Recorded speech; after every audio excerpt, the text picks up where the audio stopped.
Jadi ini adalah algoritma Bresenham. Algoritma Bresenham mengembangkan algoritma yang lebih efisien daripada algoritma sebelumnya.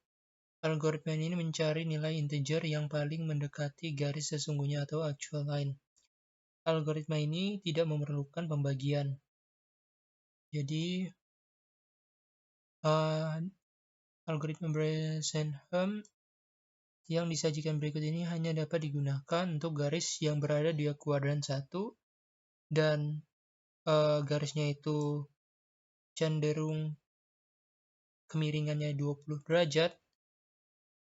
Dan juga di sini Anda yang ingin mempelajari matematis dari algoritma Bresenham, untuk membuktikannya secara matematika Anda bisa membaca buku komputer grafik karangan Hearn dan Becker. Kemudian sebagai contoh di sini, ini untuk mencari nilai D1, jadi M dikurang setengah karena D1-nya itu lebih kecil daripada 0 atau negatif, maka pixel berikutnya adalah seperti ini. Adapun misalnya D1-nya di M dikurang setengah D1-nya ini dan hasilnya D1-nya lebih besar daripada 0 alias positif, maka pixel berikutnya seperti ini. Di gambar berikut. Jadi langsung aja. Di algoritma Bresenham, yang mana kalau garisnya misalnya kecenderungan miringnya ini sekitar di bawah 45 derajat lah kemiringannya. Maka kita harus melakukan seperti ini, mencari nilai dx, kemudian mencari nilai dy, mencari nilai d1, mencari nilai d2, kemudian mencari nilai p dan x. Kemudian setelah kita dapat nilainya, kita masuk ke sini, dimana kita harus cek apakah nilai p tadi lebih besar atau sama dengan 0. Jika lebih besar, maka dia menuju ke sini. Jadi p yang tadi ini, p-nya itu ditambah dengan d2. Jadi hasil p yang sekarang. Kemudian y-nya ini,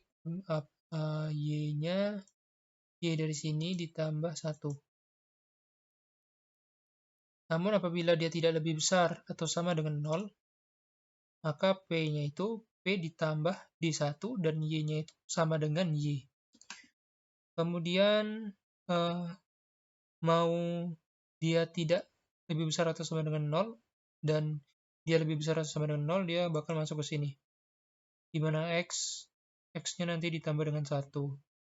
Kemudian di sini dicek lagi apakah hasil x yang di sini lebih besar atau sama dengan x2 yang ada di sini. Jika dia lebih besar atau sama dengan x2, maka dia melakukan pengulangan. Dia melakukan pengulangan yang sama seperti ini. Ya, jadi dia melakukan proses ini. Dicek lagi p-nya. Kemudian masuk apakah dia ke y, apakah tidak. Ini ya atau tidak. Kemudian turun ke sini, kemudian dicek lagi sampai dianya lebih besar, sampai x-nya yang ini lebih besar atau sama dengan x2. Kalau dia masih sama lebih besar sama dengan 2, dia akan terus sampai dia tidak sama dengan atau lebih besar daripada x2, baru dia stop. Contoh, ada sebuah garis algoritma Bresenham, kita disuruh gambar. Jadi garisnya ini seperti ini, 0,1 dengan koordinat 0,1, 6,5. Jadi kalau kita gambarkan garisnya ini seperti ini, 0,1, x1-nya 0, y1-nya 1, x2-nya 6, y2-nya 5. Berarti kita harus lakukan seperti ini. Kita ketahui, ini saya sudah beri contoh. Kita ketahui bahwasanya x-nya adalah 0, kemudian y1-nya adalah 1, x2 6, dan y2-nya adalah 5. Ini x1 0, y1 1, X2 nya 6, Y2 nya 5.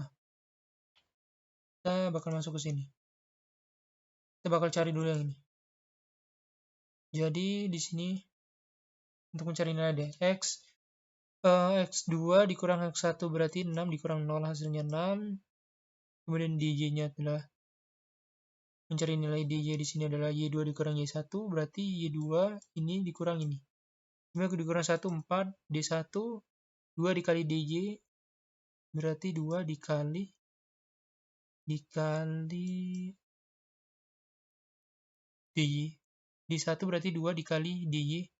Dy-nya tadi adalah 4, dapatlah 8. Kemudian D2 2 dikali buka kurung dy dikurang dx tutup kurung. Berarti 2 dikurang dy-nya tadi adalah 4 dan dx-nya adalah 6. 4 dikurang 6 adalah min 2. 2 dikali min 2 adalah min 4. Kemudian setelah itu kita cari P. D1 dikurang dx. D1-nya adalah 8. Dx-nya adalah 6. 8 kurang 6, 2. Kemudian X-nya ini adalah X1. X1-nya berapa? 0. Berarti 0. Y1-nya sama dengan Y-nya adalah Y sama dengan Y1. Berarti Y di sini didapat dari Y1 sini. Nilainya adalah 1. Turunin ke sini. Setelah itu, kita kan udah dapat nih yang ini. Udah dapat yang ini kan. Kemudian kita cek hasil P-nya tadi. Apakah P-nya lebih besar atau sama dengan 0? Kita cek. Hasilnya kan 2 nih P-nya.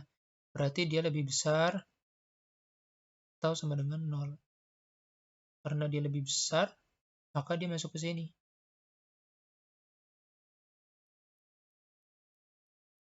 Maka dia masuk ke sini berarti P-nya tadi 2 ditambah D2. D2-nya adalah min 4. Dapatlah P-nya adalah min 2. Kemudian Y-nya itu Y ditambah 1. Y-nya tadi 1 ditambah 1, 2. Setelah itu turun ke bawah, masuk ke sini. X, kan X-nya tadi kan 0. Ya kan? Kemudian ditambah dengan 1 sama dengan 1. Kemudian barulah di sini dicek lagi apakah X ini yang hasilnya 1 tadi ini lebih besar atau sama dengan 6. Yaitu X2, X2-nya 6. X2-nya adalah 6. Jawabannya 1 lebih besar daripada 6. Jawabannya tidak, maka dia stop.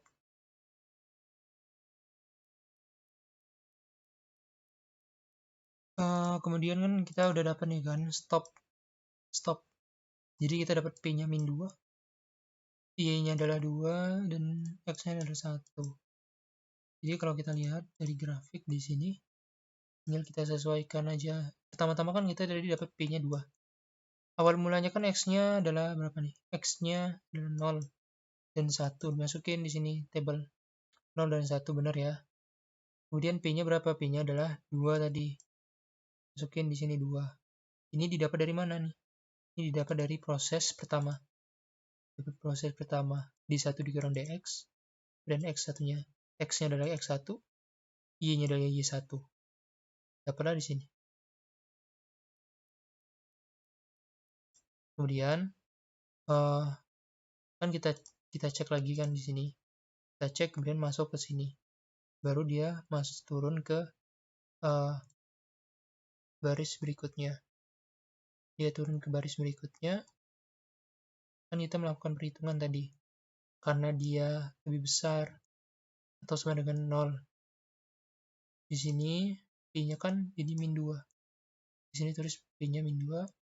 Kemudian X-nya menjadi 1. Kemudian Y-nya menjadi 2 tadi. Nah, kemudian kita melakukan, kalau misalnya sudah stop ini, kita lakukan lagi. Tetap kita lakukan yang seperti ini lagi, tapi kita pakai data yang ada sekarang ini, X1-nya tadi, kemudian kita lakukan perhitungan seperti ini. Dan seterusnya. Kemudian yang lain juga disesuaikan sama aja.